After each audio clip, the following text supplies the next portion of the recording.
And we are back with another episode of the Checkers and Wreckers podcast, ladies and gentlemen. I am your host, Carl Leonard, and in today's episode, I'm along with. Professor Prostate, or Swiss, whatever you want to call me.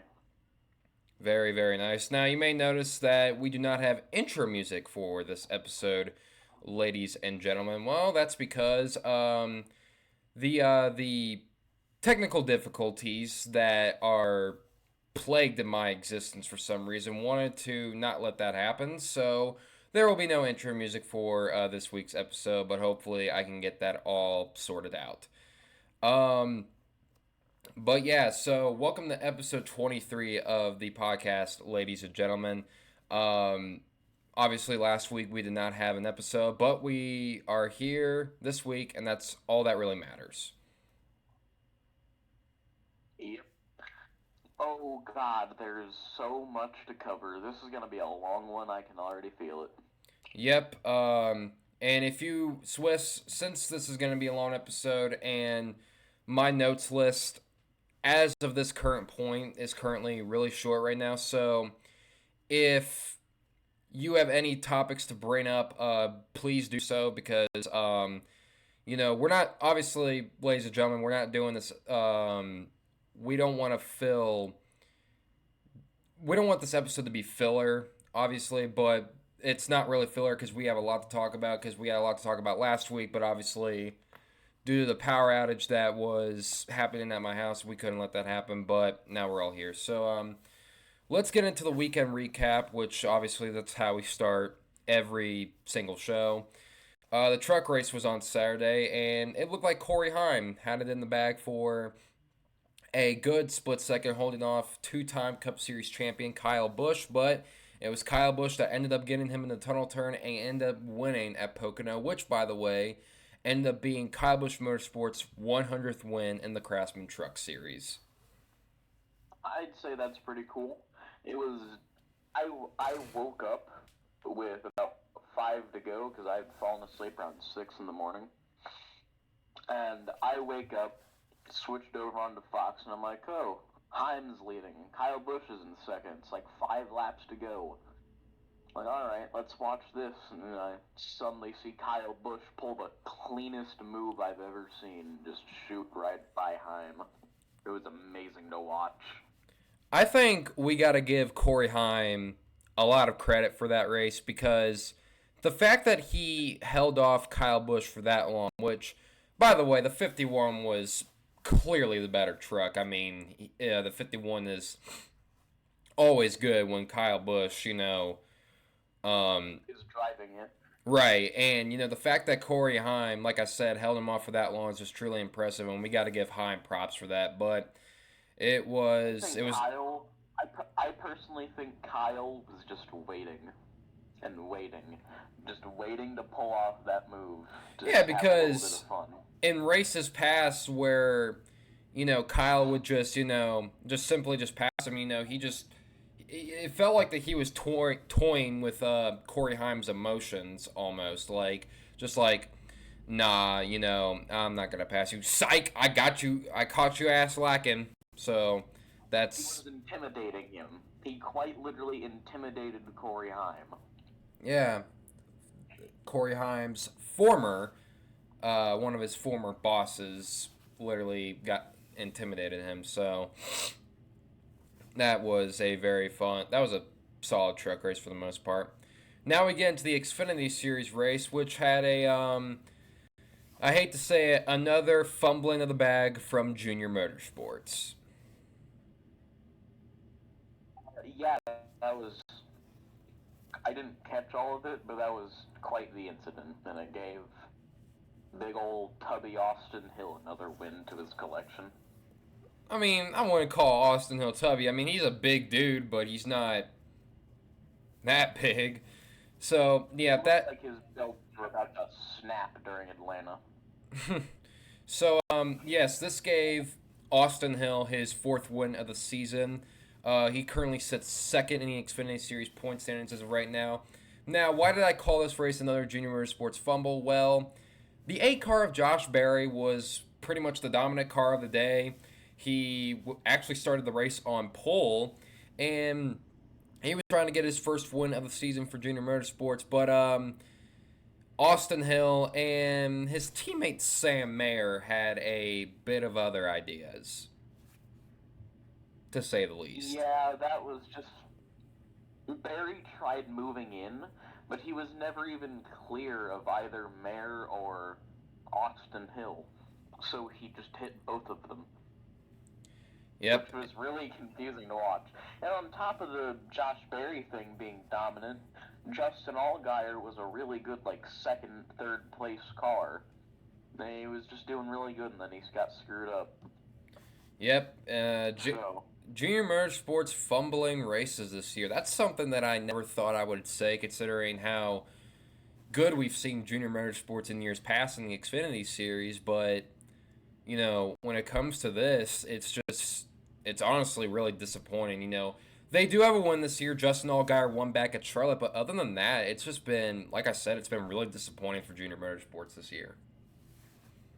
Yeah, it's not been their year from years past where they've been, up there or dominant or just around. And this year they're just not good at all. But the only win they have is Justin Allgaier. Yeah. I think. Yeah, and that was at Charlotte. And while Allgaier is locked into the playoffs, Sam Mayer, I don't know what's really going on with him as of right now. Josh Berry, we know what he's doing after this year, and Brandon Jones. We'll get to Brandon Jones later, as I have silly season rumors to talk about when it comes to Brandon Jones. So we'll talk about that a little bit later.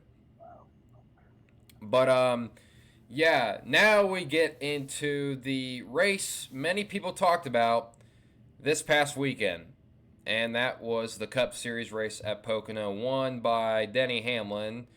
And, well, let's just say it was truly a race to remember. Denny continues to show why he's an asshat and why no one likes him. Or at least very few like him. Oh man, so obviously me and Professor both saw the race this past Sunday, and we're in a Discord server of many race fans, and let's just say the reactions of how Denny Hamlin won the race were let's just say interesting. Widely ranged. Yeah. I've never seen a server go from light discussions about a race to hell in a handbasket faster than that. Oh, well, in that server, I've seen it multiple times. Trust me. Yeah, but that was the fastest I've ever seen it. So, instantly, people were calling for what was basically the beheading of Denny Hamlin. Before we get into Denny Hamlin himself, we actually got to talk about how the race ended itself, because it was a pretty controversial finish. Not because of what driver did to another driver, but how it ended. So, obviously, past the tunnel turn and into the straightaway heading into turn 3, Ryan Preece spun. And this was overtime, NASCAR overtime, by the way. And Ryan Preece spun, and however, he was not able to get it going. So you automatically assumed, oh, they were going to throw the caution. But NASCAR waited.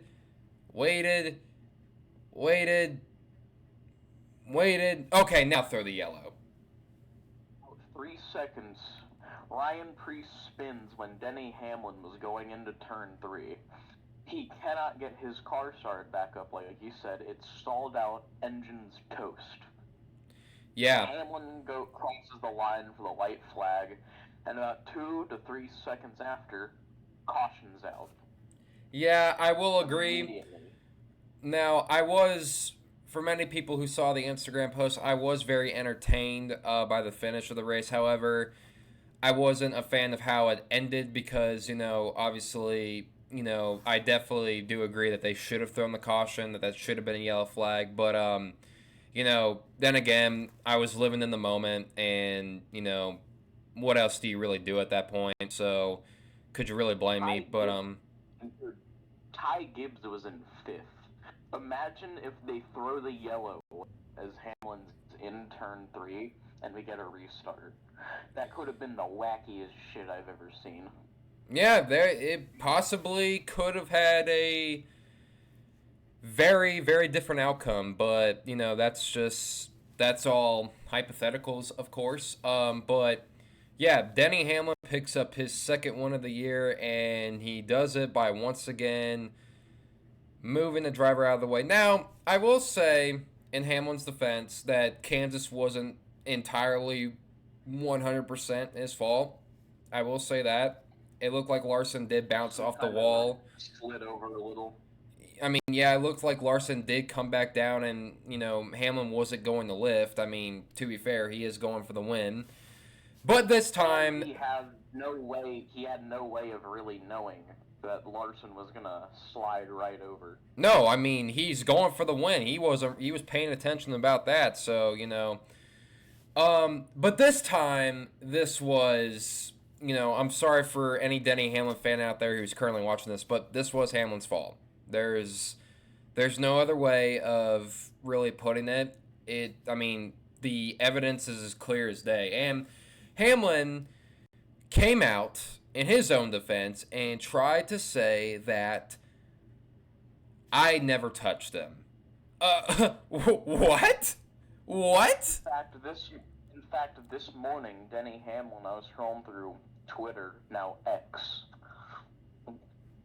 By the way, I hate that name. I hate that name. Yeah, I hate that so much. I hate it. I can't wait for them to rename the Twitter videos to X videos. It's gonna be hilarious.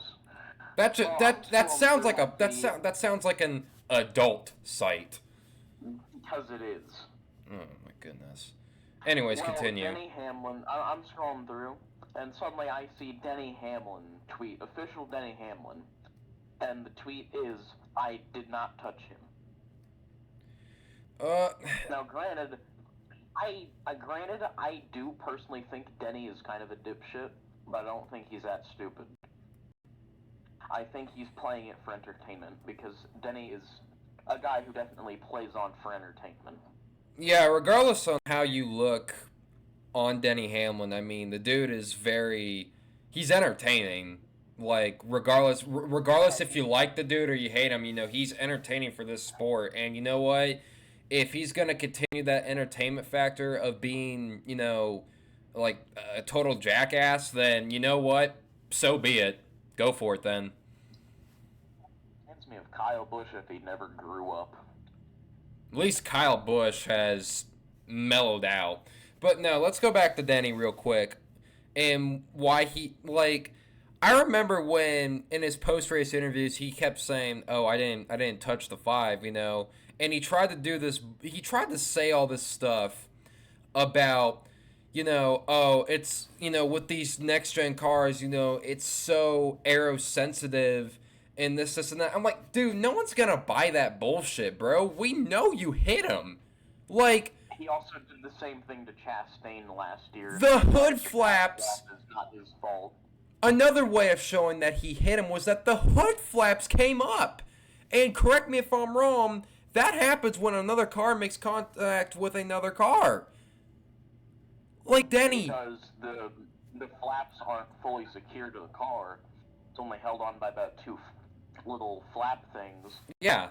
And when you hit that, it's going to push it out of its square. Then it's going to cause it to jump up. Exactly. Like, Denny, personally, I don't really have a like to dislike. I'm kind of in the middle on Denny Hamlin, but Denny, brother, you're not doing yourself any favor by saying that. Like I said, like I mentioned earlier, the proof is in the pudding on the fact that you did touch Kyle Larson. You moved him up the track.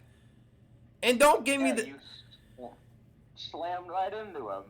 Yeah, you literally scoot him up the racetrack and then Larson hit the wall. You can't, I can't literally see how anyone, let alone a race fan, come out in Denny Hamlin's defense and say, yeah, he's right. No, brother.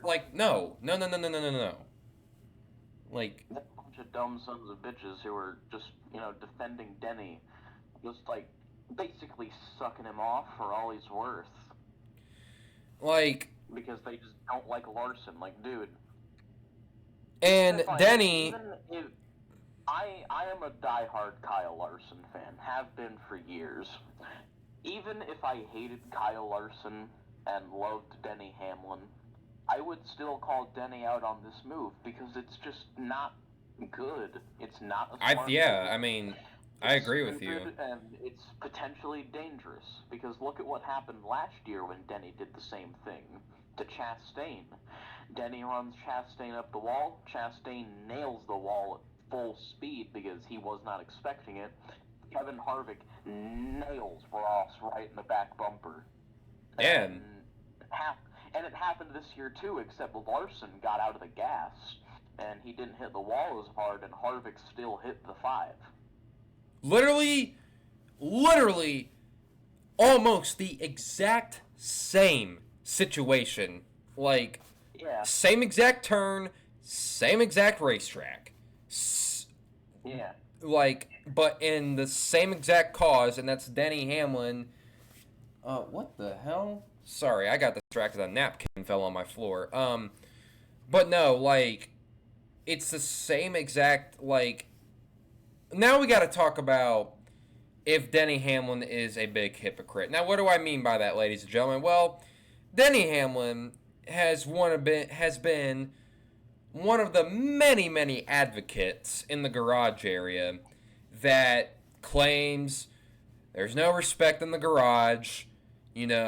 We just, he talks about having a lack of respect,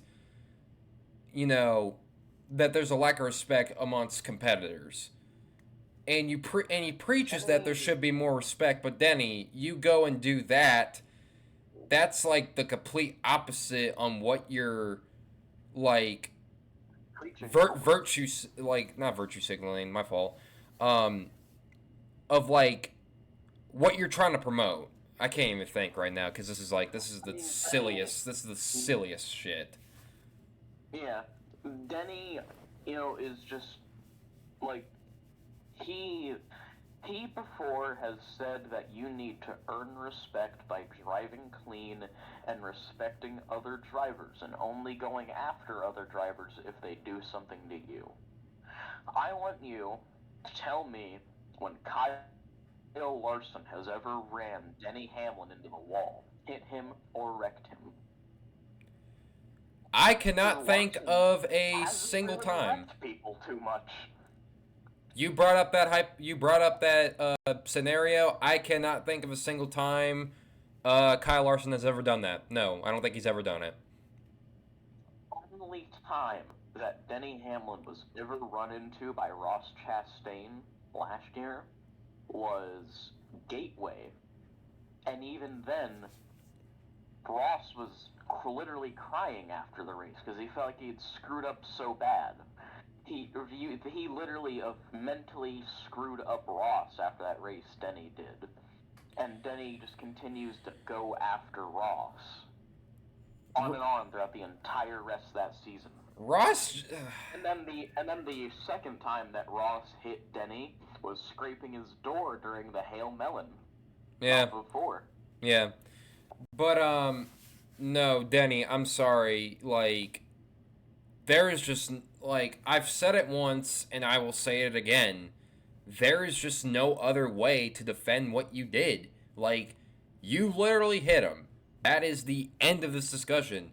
You can preach all about it. You could say, I didn't hit him, this, and that. You can make all the excuses in the world, but, like, bro, at the end of the day, the video is going to show what the video is going to show, and you did it. Simple as that. Yeah. If only NASCAR's onboard cameras weren't only looking out the windshield, I tell you, they need to bring back the, 1970s, 80s camera where the camera sat in the middle of the car. So you could see the driver's side and the passenger side of the car. Because if they had those cameras, they used to have a camera mounted to the roof of the car, the ceiling of the car.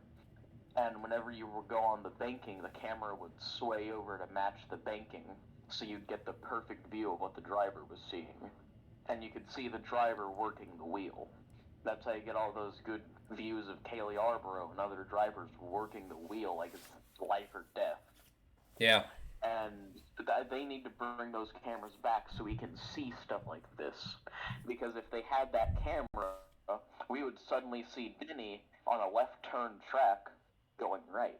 This is the perfect implication for the meme that's race car driver turns right on a left turn track. It's just Denny Hamlin. Yeah. I would be definitely a big advocate for that meme. But all right, moving on to our next topic, ladies and gentlemen, and it is one of my favorite topics to talk about as of right now, and that is silly season rumors as of late. So for anyone who was wondering, yes, we are aware of Justin Haley going to Rick Rare Racing for 2024. We are aware of that. I personally think that is quite the move. And, as it's been said before, I think Justin Haley is definitely prepping for when Brad Keselowski retires, because Rick Ware Racing has a partnership with RFK and a little itty-bitty partnership with Stuart Haas. So I think that eventually when Brad has to retire in the next 3-4 years maybe, they're going to call up Justin Haley, and depending on if Brad has brought Roush back to their glory days, they could very well see Justin Haley actually do something. I want to say two things actually about that whole move, and the first one is that I think it's going to be very weird not seeing Justin Haley in a Chevy next year. It's definitely going to be weird seeing him in the Ford because that's all I've known Justin Haley's driven is a Chevy.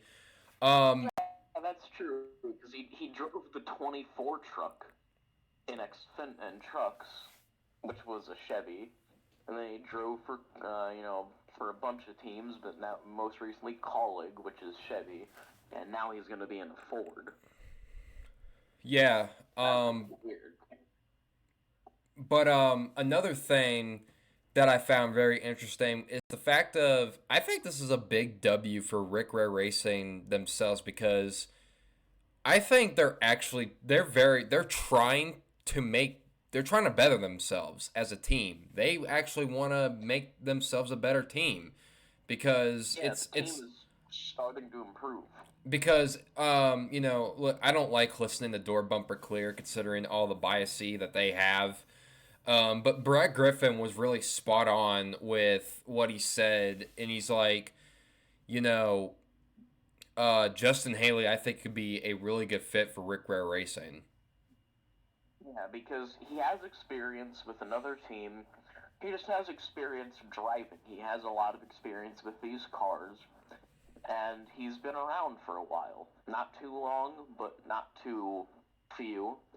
And he's perfect fit for the team. And because they need someone like Justin Haley, a young guy who can put in results. Because right now, the best driver they have is J.J. Yaley, and he's like 54 or something like that, and has never really been all that good. Currently, as of right now, Justin Haley is 24 years old. In race car terms, he is still a very young driver who has a ton of years of racing left. But I think, when Justin Haley came out and said, I believe Rick Ware Racing and the affiliation from RFK Racing could better myself and my career, I think he really means that. And, I think that, maybe Rick Ware Racing is cooking up something that we just don't know about as of right now until we see next year. But I remember when I first saw that tweet from Bob Proctor saying this news, and I was just like, that can't be real. Like, no, like, why would he want to do that? But then, like, I'm thinking in the long run, and it's like what you brought up, Professor, about him possibly being a driver for for RFK Racing in the future, this could work out in Justin Haley's favor in the long run. Yeah, because I personally think Chris Buescher is a really fucking good driver. I mean, that man can wheel a car. And I personally think that Brad Keselowski, using his talent, his mind, because he definitely has the running to run a team and help run a team. Because you have Brad Keselowski and Jack Roush working together. Two of the biggest names in NASCAR. Both men have ran teams, because Jack Roush started Roush. And Brad Keselowski ran BKR, which was a truck team, which had Tyler Reddick, Chase Briscoe, and a bunch of Austin Cindric, a bunch of guys, Brian Blaney, who are all now Cup drivers. Yeah, it's And Brad helped get those guys' names out. Brad has an eye for talent, and he knows what to look for. And I think Keselowski and Roush and all those other guys will eventually bring the glory days of Roush back to, the 90s Mark Martin era, early 2000s Mark Martin era, with just a 4 car team of just really good drivers. And I think Justin Haley is going to be one of those. It would not shock me if RFK, I've heard on some of the NBC broadcasts of how, Brad Keselowski, has completely, cleaned the place up over at Roush and started on a new clean slate. Like, Brad has faith in the team that he owns now. He's like, listen, I know we're not going to contend for wins and championships right off the bat, but we could start being consistent. And so far, RFK Racing has done just that. I've said before, if the playoffs start right now, both RFK cars are in the playoffs. Yeah, and if I remember right, Buescher is like 12th and Brad is 13th. They are right together. And with some of the tracks up and coming, you have Daytona as the regular season finale. Look at what Keselowski has done. Look at what Buescher has done. Just look at what RFK has done on the super speedways.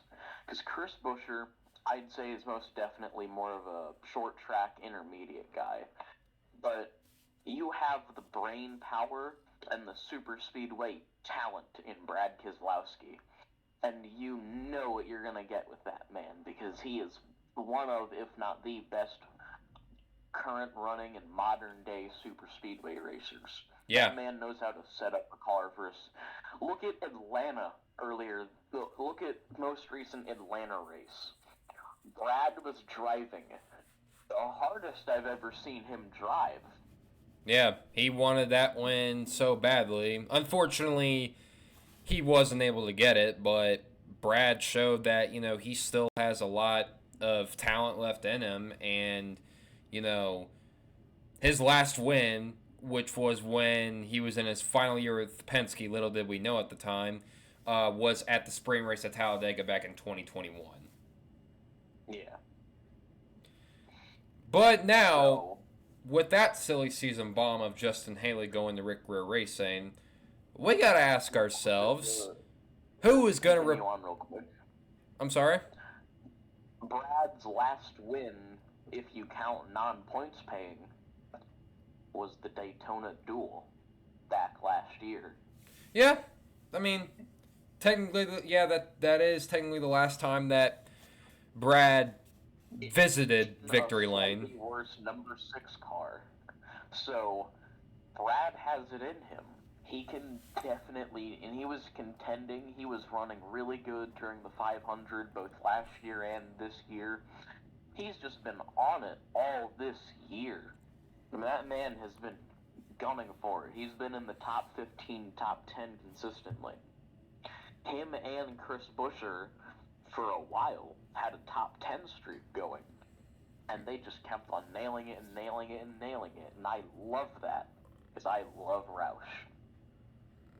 We all have a bit of love for Roush here and there.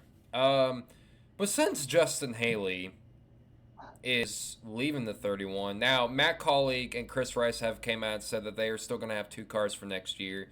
We got to ask ourselves, who will be in the 31 car for 2024? I already have my pick, but Professor, who do you think would probably get that ride? That's a kind of hard answer. I think, I mean, there's many drivers that you could just yoink out of there. But I think one of the potential ones, 2 of the names that, the one name I've seen floating around, one I've thought about recently, and those names, Shane Van Gisbergen and Carson Hocevar. Well, I'm going for the top of Bob Pockrass's list, and it's not both of those. It's not any of those drivers you just mentioned, and he was probably the first candidate, and that being Austin Hill, which Austin Hill I think definitely deserves to be in the running of that conversation. I mean, he is really experienced in the Xfinity Series. I mean, look at what he's done so far in his 2 years there, and I know a lot of people are gonna come out and say, well, since it's colleague racing, why not go ahead and pick Chandler Smith? Listen, I like Chandler Smith. I think he's a really talented race car driver, but Chandler needs at least another year of Xfinity. He does have a win this year. He is locked into the playoffs, but you need the Xfinity Series experience. So I would say keep him there.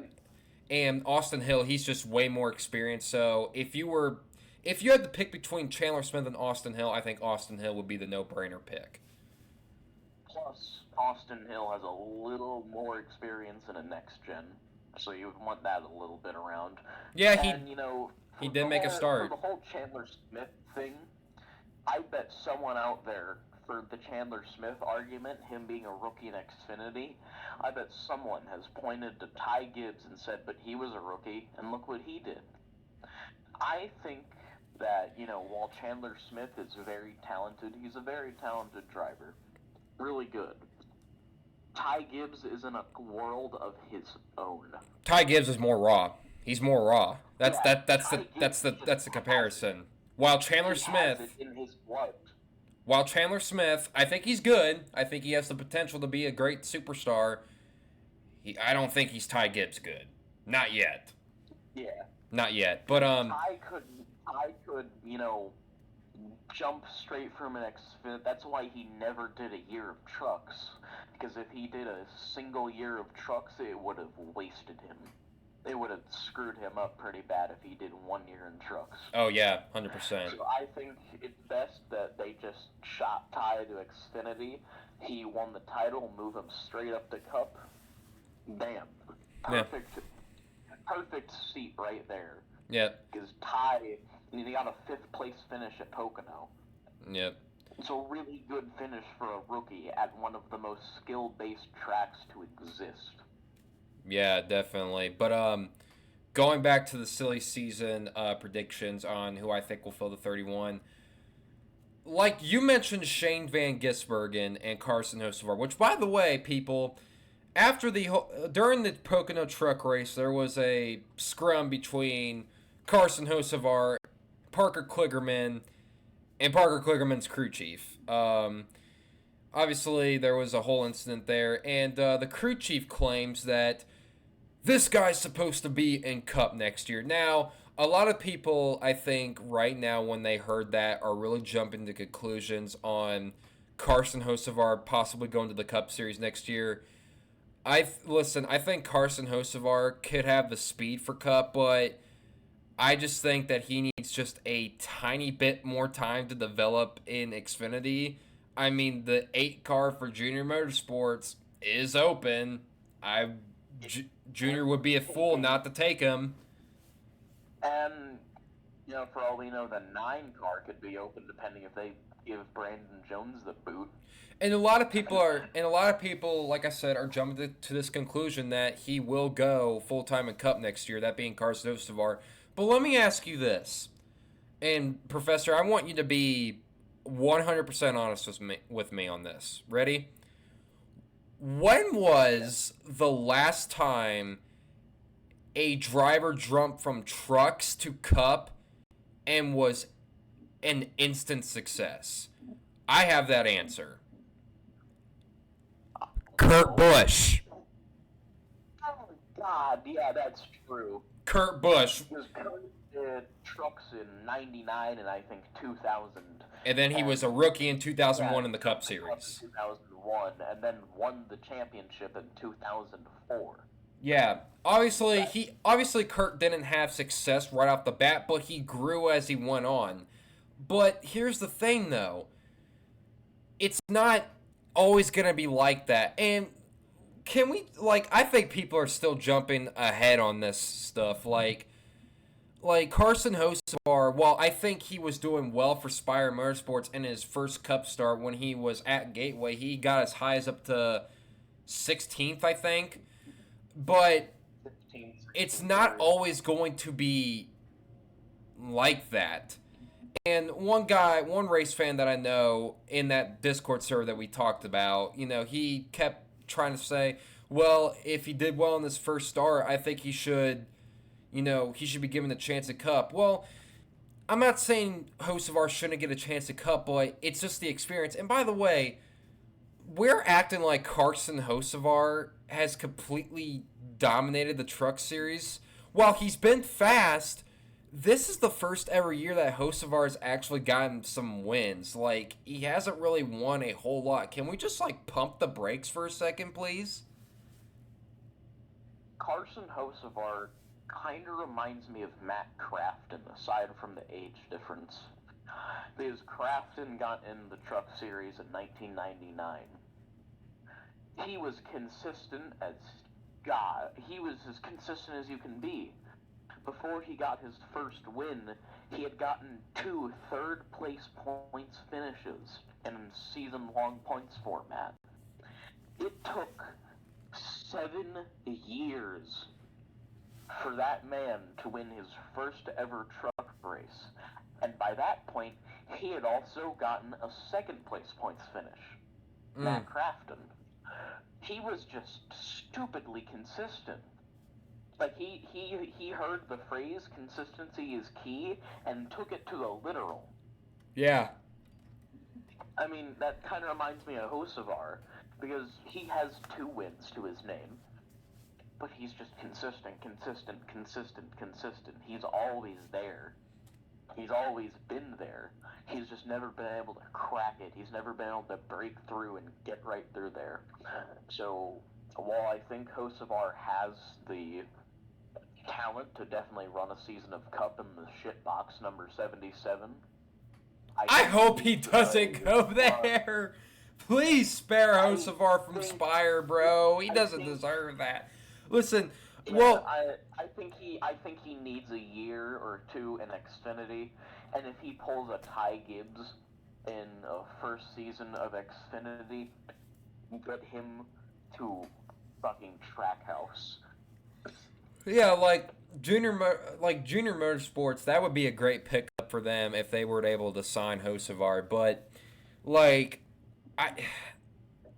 I understand why he's considered being moving up the Cup, and I think the general manager of Nice Motorsports said oh, the Xfinity Series is so pointless, this, and that. What's the point of it? Which I don't think the Xfinity Series is pointless at all, if you ask me, because, I mean, it's more horsepower than the Truck Series, that's for sure. But, Xfinity Series is useless, blah, blah, blah, blah, blah. My brother in Christ, you literally run a Truck Series team. Yeah, and we all know how the Truck Series is all about sometimes. I mean, let's not forget about that. Let's not forget that Carson right-hooked someone at Lucas Oil last year. Which I do not... Or was it when it was Milwaukee? He just straight up, someone kind of tickled his door a little bit on the front stretch, and Carson just straight up right-hooked him into the wall going into turn 1. Fucking yeah. Obliterated that truck. See, I don't want Hocevar ending up like another... See, I was going to compare him to Todd Gilliland, but Todd Gilliland is holding his own in the Cup Series. But, you can't... you got to give Hocevar some time. Let that dude develop, and then... Excuse me. Let that dude develop, and then we will see where he goes from there. But Another, other than that, we do not want another John Hunter Nemechek rookie Cup Series season. no, God, no. And you, Nemechek. you said there's a potential of him going to the 77 Spire car. Now, I don't even know if that's a Spire problem or if it's a Ty Dillon problem or maybe a little bit of both, but I think it's both, because Spire is a shitbox, Ty Dillon is a shitbox. Spire is at least trying to improve. I mean, I will say that Corey LaJoie has definitely improved in some places. I mean, he is about to announce a contract extension, which I mean, I think that means that he's comfortable for where he's at. So, I mean, so be it. I mean, in his outing with Hendrick Motorsports, he was a shitbox. Elliott finished 21st after getting Chastained last year. Meanwhile, LaJoie finishes 21st in a perfectly fine car. Yeah, so now let's move on to another silly season rumor, shall we? And that is, oh God, Martin Truex Jr. in the 19 team for Joe Gibbs Racing. Actually, there's two drivers who still don't have a contract over there. Now, Denny Hamlin and FedEx are looking to get an extension going here soon. I have more faith in Denny Hamlin returning as of right now than I do Martin Truex Jr. I do also believe that. I agree with that. Because Truex has been in the Cup Series since 2002, 2003. Truex was a rookie in 2007, I believe. Oh. You were way off. He ran the Busch Series for a number of years. Yeah, he did. Yeah, he always ran like the number 08. He's a Busch Series champion. Yeah. But he's always been good, but he's old. I mean, the boat he talked about after winning New Hampshire, he still hasn't bought that boat. Truex, he's not good at making big decisions. Truex is currently 43 years old right now. Obviously, he's getting up there in age. He's not getting any younger. But we have to really ask ourselves, is this dude legitimately going to come back for next year? And personally, like I said this in the video I made about Martin Truex Jr. recently. Go check that out, guys, if you haven't. But I recently made a video, and I said after the Sonoma win, I was like, oh yeah, 100% that dude is gonna come back. There's just no way. Like there's no way he's gonna leave. But after the New Hampshire win and him saying all that stuff about how he misses time from family and friends and that he's really contemplating it, I honestly don't know.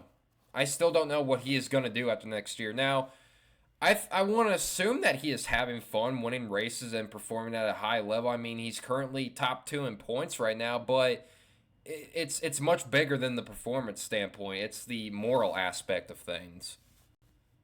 Yeah, because no matter the amount of how good you're doing, the amount of success. The amount of success a driver is having, you have to think in their shoes. Yeah. You have to think, what if because Truex is a dad. He has a wife, he has kids. What if I was... I don't think Truex has kids. Family, I think he does. No, I don't think he has a single child. He doesn't. No, he does not have a kid. I was about to say, he does not have a kid. He has family, but think... What if, Martin Truex Jr.? Think of yourself as Martin Truex Jr. Truex loves to fish because he wants to buy a boat. He discussed buying that boat back when he won his Cup championship, and he still hasn't bought the thing. But just think if you were Truex. He's missing time from family, and he's 43 years old, not getting any younger, but he's still doing good. People still love the dude. And so you just kind of... it's a real mental battle, and that's why I think retirement is such a hard thing to think about, because it's, God, do I leave all my friends and family behind basically at the race shop for God knows how long, or do I just keep on going, keep doing the same thing? It's just yeah, like you pointed out that he is not good at making big decisions, but I'm just saying, man, if he does decide to hang it up, that is John Hunter Nemechek's ride to lose.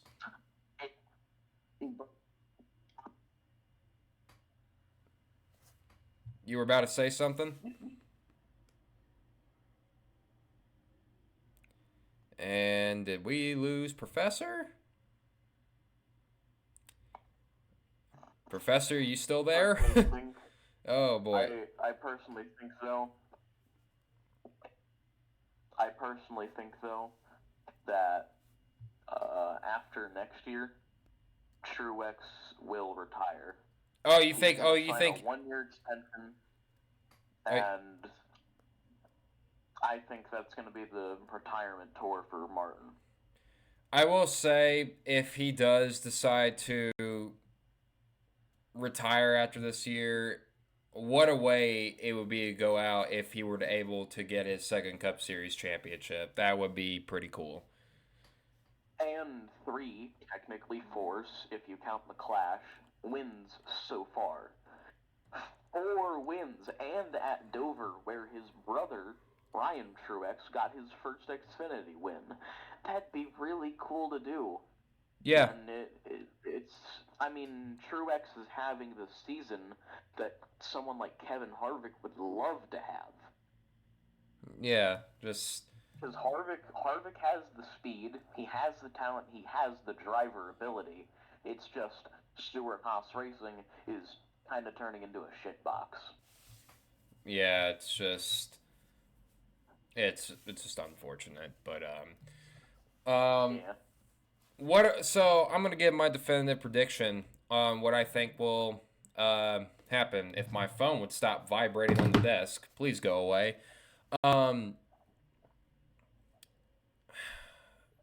If I'm being 100% honest,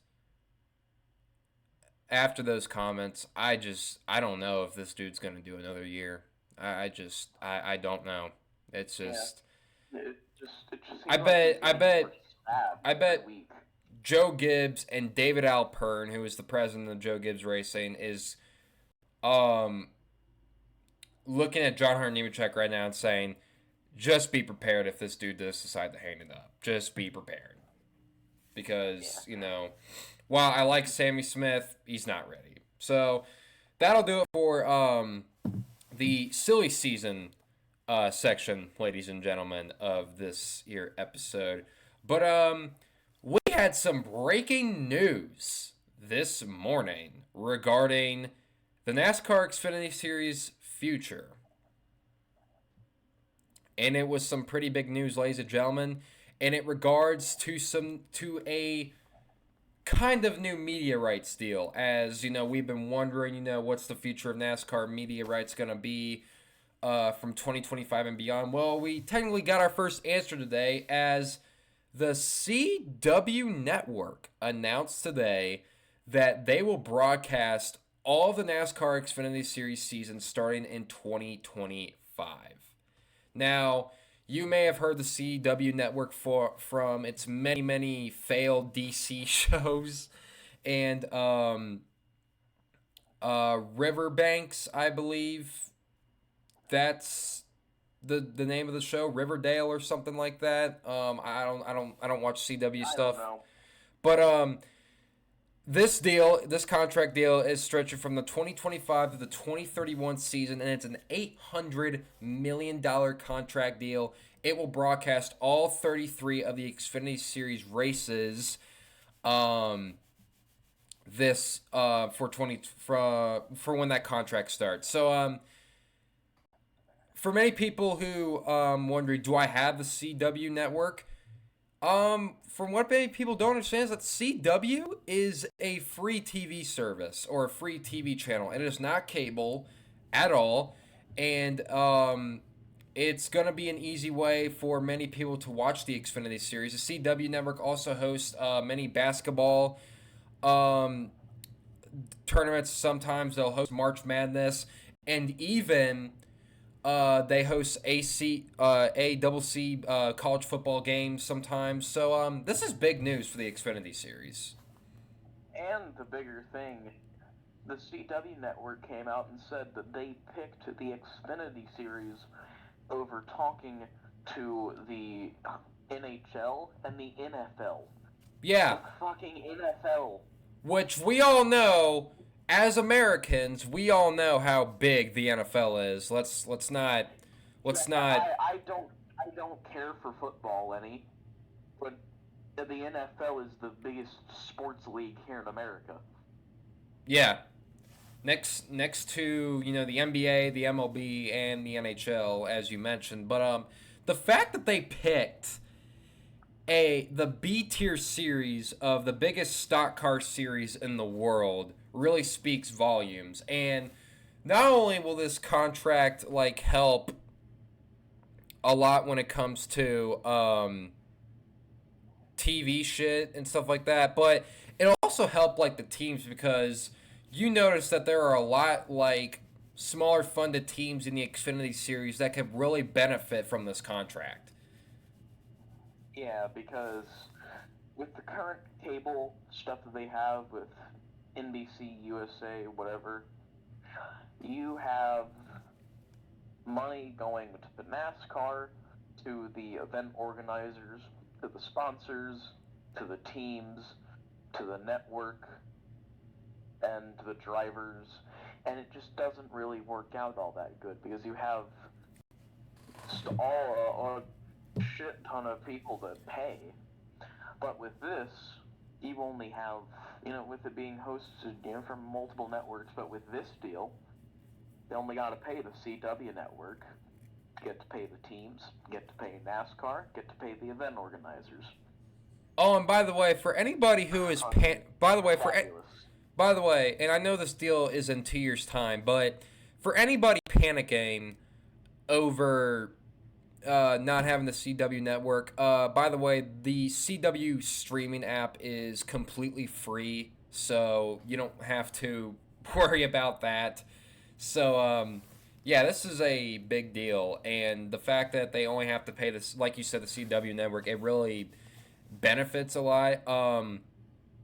I'll admit, when I first woke up to this news, I nearly fell out of bed when I saw it, because I'm just like, really? This network in particular? And by the way, this production will be run by NASCAR Media Group, so it's basically NASCAR running the show, but it's just going to be on the channel. It will be their graphics, their paid announcers, all that stuff like that. So I figured that's it's not going to be Fox clinging on to Clint Boyer for the third year in a fucking row. I hope they fire Boyer, because he sucks. I love Clint, but oh my god, he's the worst commentator I've ever had to hear. See, the thing about Clint Boyer is that he tries to be that replacement of Darrell Waltrip, but Darrell Waltrip actually took things seriously. Yeah, Darrell was a funny guy. He cracked jokes, but he knew when to be serious. He knew when to point something out. He knew when to be like, oh, something's going on. I mean, just look at the SRX race that he commentated last week at Stafford. It was amazing. His boogity boogity boogity was just beautiful. Yeah, I miss it. That's the one thing I miss about Fox races, and I'll never get tired of that. But never mind. I'm not gonna bring that up. But no, going back to there's a possible chance that all three national touring series could be broadcasted by one channel separately, because I'm starting to have that theory as of right now, because Xfinity Series is gonna have the CW network. If FS1 wants to keep the Truck Series, then okay, fine, let them have it. But then the Cup Series, on the other hand, it gets very interesting. Does NBC and USA try to make a push for a full season, or does a new channel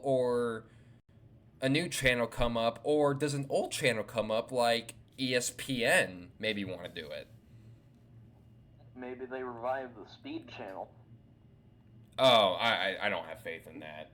Because They won't, but that's a pipe dream, FS, and I love the the Speed reason Channel. why FS1 is currently with us as of right now was the death of the Speed Channel. So I hope everybody here completely understands that whole idea. So, but I would love to see ESPN make a return, considering that they're starting to care about motorsports. They have They got SRX for the Thursday Night Thunder. Thunder, and then they got F1. Look at the shit they do for F1. They have their international. They have the English. They have international for the country's language that they're in.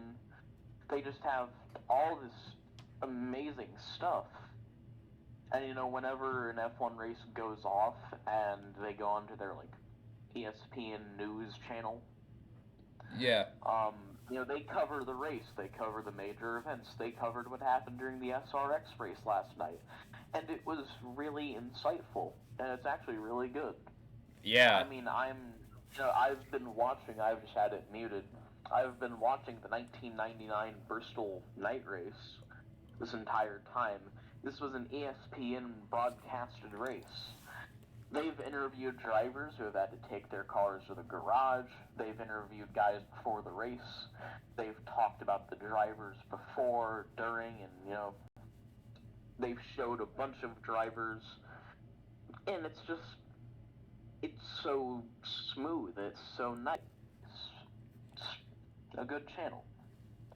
So, from what I understand regarding to ESPN's deal with F1 is that it's actually Sky Sports Productions, but ESPN is allowing it to be broadcast on their channel, but it still gets ESPN millions of views. So it works out for both parties. So and that deal could happen to the CW channel. Like it's NASCAR Media Productions actually running the show, but however, the CW network is getting millions of viewers, whether it's on the TV or on the streaming app, as I mentioned previously. So it works out for both sides.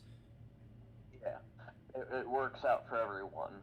And plus, if NASCAR wanted to, they could do what Sky Sports does. As an avid F1 viewer, I have the Sky Sports app shoved down my throat every week or two. Because the Sky Sports has their own app that you can watch races on, watch highlights, just watch about anything you want that's related that they have on there. Yeah. It's a really good app, and I've seen some of the stuff, and it's good. So NASCAR could very well make their own streaming service, or build in something to their app. Yeah, definitely. And there was rumors like a month ago saying that Amazon was a potential candidate to stream the Xfinity Series races exclusively for 2025. See, I would have liked that because Amazon, as we all know, in this world is a very, very big brand. So brand recognition would be perfect for that. But I'm still glad that they did something similar to that because never in a million years did I ever thought that the CW network would be a future holder for motorsports content. And but they've recently brought into a lot of brands, as I mentioned earlier. They broadcasted March Madness games. They do college football games every now and then. This is a huge W for both sides, and it's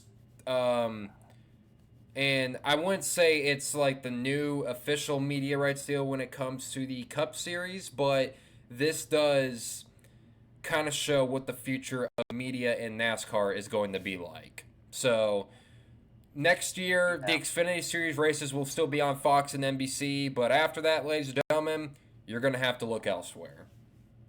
I'm really happy they didn't go with Amazon because, one, It's a big brand, all right, but I'd have to pay out the ass to watch a race. Yeah, Also, NASCAR. it's Amazon. Amazon is ran by a bunch of fucking idiots. And I think Brian Herbst, who is a media director for NASCAR, actually took that into consideration and probably wondered to himself, well, you know what? I don't think a lot of fans are going to agree with wanting to pay for a streaming service necessarily.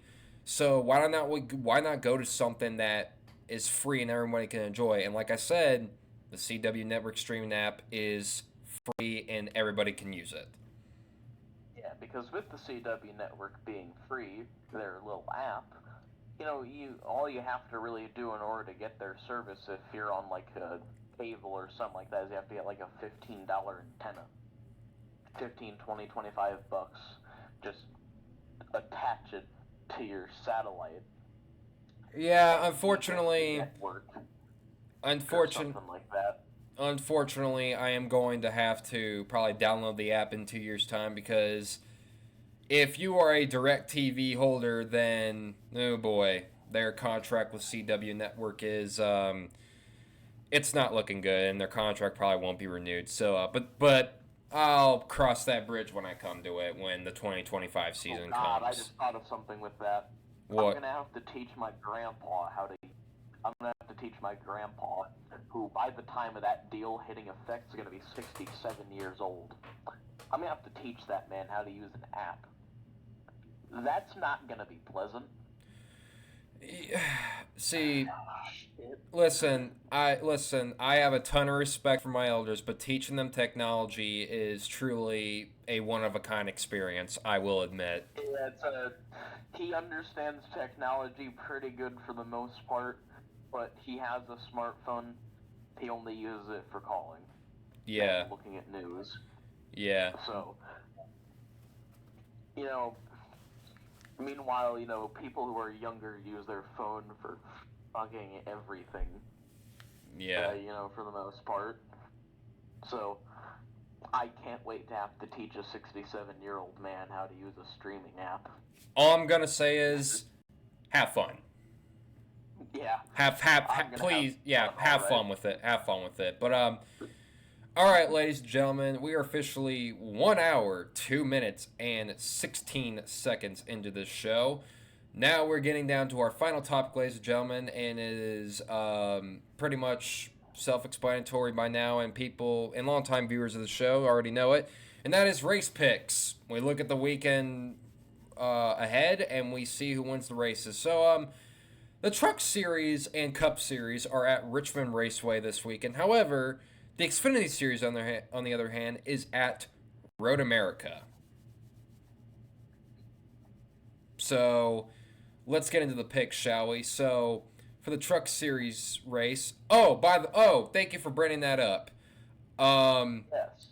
Thank you for bringing that up. We actually have one more topic to talk about, ladies and gentlemen, and that is regarding the Nashville Fairgrounds, as they had their recent board meeting. Typical board meeting, ladies and gentlemen, where it's the sides advocating for the project to happen and the other side saying, this is a terrible idea, please don't do it. Yeah. Because the Nashville Fairgrounds have existed for God knows how long. I don't even Over know. a century. It's existed there for a long time, and it's been used for a lot of stuff. And suddenly, like 80s, 90s, 2000s, 2010s area, more 2000s, 2010s, suddenly housing market has come up in that area, and a bunch of people are complaining about the racetrack, that it's too loud and that it needs to not run anything anymore. Don't build your house next to a fucking racetrack. Or better yet, don't move near it. First of all, I want to point something out to all those Nashville Karens out there. It is not the Speedway's fault that you have bad decision making when it comes to in regards of looking for a home. Like, it is not their fault. You should have known what went on there before you moved in. Nashville Fairgrounds Speedway. I wonder what goes on there. Oh, gee, I can only imagine one completely obvious answer that everyone would agree with. There's this paved circle out in the middle of the forest, or at least, near that area, with a few houses nearby, and cars go on there and race. I wonder what could go on there. I will see. Bunch of complete idiots. Because there's definitely people who moved there because it's near the racetrack and they want to be near the track. But there's also a bunch of idiots who knew the racetrack was there, knew what happened at the racetrack, and were suddenly blown away by the fact of what happens at the racetrack. And in the proposed plans, obviously from SMI and Bristol Motor Speedway, is that one of the plans that they have for the track is obviously making the track look looking like a state-of-the-art facility, and also adding a 20 to 30 foot sound barrier. And a lot of people are like, that's not enough.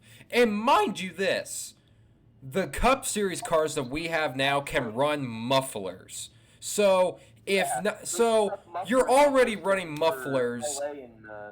They stuck mufflers on those things for LA and Chicago, and residents of Chicago said that because I'm pretty sure when they were testing Chicago, they did with and without mufflers.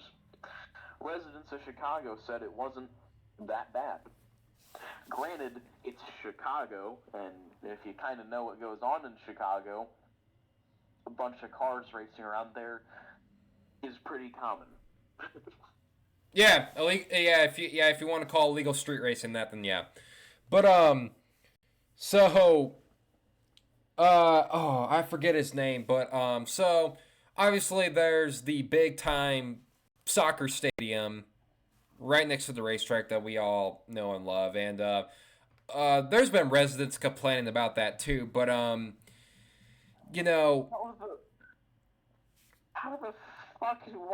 why are you complaining about a soccer stadium? Soccer fans could get rowdy and loud, dude. Like That's true, but man, these people will find anything to complain about. Yeah, like I've already talked about the whole boomer shit. Not boomer shit, but like Karen shit. The boomers want this track to happen, but the Karens are like, we don't care about your nostalgia. There's going to be noise pollution. There's this, there's that. First of all, there's already noise pollution, like, everywhere in the city of Nashville. So, I don't, obviously, it's not comparable to 30 to 40 stock cars in a racetrack. Obviously, that emits, completely more noise. But at the same time, we should, we deal with noise all the time. Shit happens, dude. Yeah. I mean, I recently went to a tractor and truck pulling. Loudest stuff I've ever heard, and it made me excited. Well, what was it loud? Was it louder than IndyCar? Fucking yes. Oh my god. Louder. Much louder. Whenever, if you're hearing someone slamming as hard as they can on the drums in person, your chest kind of vibrates a little bit. It feels like, just a little vibration. Right. Those fucking truck pulls were loud enough to make it feel like my head, chest, and stomach were all rattling like a fucking maraca. Oh, Jesus Christ. It was beautiful, and I love loud noises like that. So also, so have you seen that Nashville Care shit on Twitter? Yeah. So, I want to bring this up. So, obviously, a lot of people have said that, well, why go to the fairgrounds when there's Nashville Super Speedway? And they're not right. They're not wrong. I mean, we do go to the Nashville Super Speedway, which I was in attendance for the very first Cup Series race there. But I like how, and so this Nashville Care website is obviously against this whole racetrack thing, right? And which, by the way, the whole fairgrounds deal is more than likely to happen each and every single day. But they tried to say that this is a dying sport, and they post like pictures of like the grandstands during an Xfinity Series race. Oh God. Knowing damn well that is not, dude. Like they don't. I don't think they actually know that that's not the premier series of NASCAR, which. The Cup Series race the following day had sold out the entire grandstands of Nashville Superspeedway. Like, it was packed that race, bro. Fuck, if they want to go for the full effect of a dying sport, pull up a truck race at a super speedway. The only time where I can remember a Truck Series race being packed in the grandstands was when we went to North Wilkesboro, but, you know... Everybody was going to... Wilkesboro, the return of North Wilkesboro. Everybody... So it makes sense why that was packed. They didn't care what race series this was. They just wanted to be there. They just wanted to be there. They didn't care if it was like a goddamn F1 race. They wanted to be there. Yeah, they wanted racing there. But something I saw was from... I don't remember her name exactly, but it was from the daughter of Sterling Marlin and the granddaughter of Cuckoo Marlin, which might I just say is one of the greatest racing names I've ever heard. Yeah. Cuckoo Marlin, my beloved. Well, she said that, quote, hate it or not, Nashville is the city, the area, and all that surrounds it has become a tourist attraction. It has. And she's right. It literally has. And the Nashville Karens are like, we don't need more tourists and stuff like that. How is the city gonna grow? This is a way the city can grow. You want to know what's a way? Nashville is a booming market right now, bro. Yeah, it's the center of music, country music. It literally has the Rock Hall of Fame. Actually, no, the Rock Hall of Fame is in Cleveland. The Rock and Roll Hall of Fame is in Cleveland, Ohio. But, you get what I mean. No, but I get what you, no, like, I get what you're saying, yeah. But a bunch of these people who are like, oh, we don't want we don't want the Nashville Fairgrounds, they're out and they're defending, and they are not mentioning the Nashville Street Course IndyCar race, which is dead in the middle of Nashville. Yeah, and everybody was, And guess what? When the first Nashville Street Course race happened, sold out. With the money gotten from the Nashville Street Course being the IndyCar season finale potentially next year, and the Nashville Fairgrounds having all of the late model races and the short track races, and add on NASCAR racing to that, you have what is basically an infinite money glitch for the city of Nashville. Yeah. That's right. Because you just, at that point, you're printing money. Because with all this money, if these people are complaining about how loud it would be, move somewhere else. Or just, check out the sport, see what it's about, potentially get interested in it. Yeah, like something that you might like. And plus, with the money coming in, it could lower their taxes. Yeah, it could. But the Nashville fair, so the vote of this potential plan got passed.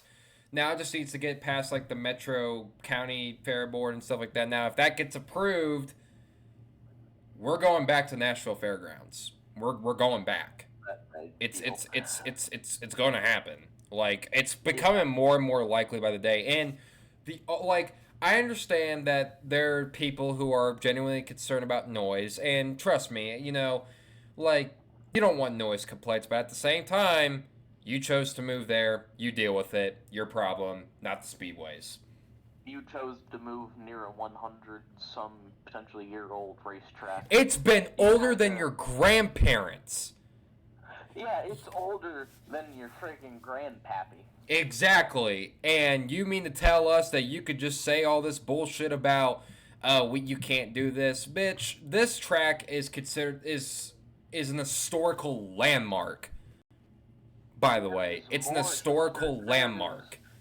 More has happened on that racing surface and track in general than anything that's gone on in one of those Karen's lives. Exactly. So, SMI and the Nashville Metro City Council, please, please, please make this deal happen. I actually want to attend the Nashville Fairgrounds. Yeah. I want to attend the fairgrounds. I want to attend North Wilkesboro. I want to potentially, even though it's not an SMI track, I want to potentially attend Rockingham. You know, I want to attend all these old school racetracks that we used to go to. Fucking make it so Nashville Super Speedway and the Nashville Fairgrounds loop in and out of each other year on year. Make it so the Indianapolis Oval and the road course loop in and out every year. Shoot Texas in the back of the head. Kill the spring Bristol date. Put North Wilkesboro in the spring Bristol date. Have Sonoma earlier in the year. Take them to Canada in place of Sonoma.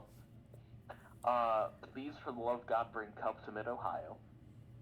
Yeah, I can only dream about that. Too bad Mid-Ohio doesn't really have all that much of infrastructure, so... Yeah, I mean, if they can hold an IndyCar race. Yeah, I mean, they could, but we'll see. Because the garages are pretty compact, though, which is a shame. Yeah. I mean, working in one of those garages, it must smell like just wet plywood. It probably does. It's just wood. Yeah, it's just wood. Yeah. If no, it has to be. Yeah. I was looking along and I saw, before they got the cars out on the grid for the IndyCar race, and I was like, man. I looked over and I saw Alex Palou's car sitting fucking in between a Home Depot garage setup. It's like, man, I could make that entire garage space for a combined $120. Yeah. But anyways, that'll do it for that topic. Now I can finally get into the race picks, shall we? All right. So, as I mentioned previously, the Truck Series and the Cup Series are at Richmond race for this weekend. The Xfinity Series is running. However, they are not at Richmond this weekend. They are in Elkhart Lake, Wisconsin at Road America. So let's get into the weekend picks. For the Truck Series, it is the Worldwide Express 250. It is the final race for the regular season for the Truck Series before they start their playoffs at Indianapolis Raceway Park in just a couple of weeks. So, Professor, who do you have winning the truck race? This might be a bit of an oddball pick, but I have Carson Hocevar getting his third win of the season and of his career, and pushing himself farther through the playoffs. I like that pick. I think this guy, obviously, he's currently the points leader, and he's going to get his regular season championship for the Truck Series, but he's also going to get his third win of the year, and he won at a short track earlier this year despite being a rain-shortened race, and that being Corey Heim. He will get the win at Richmond. Pick. Now let's move on to the Xfinity Series race at Road America.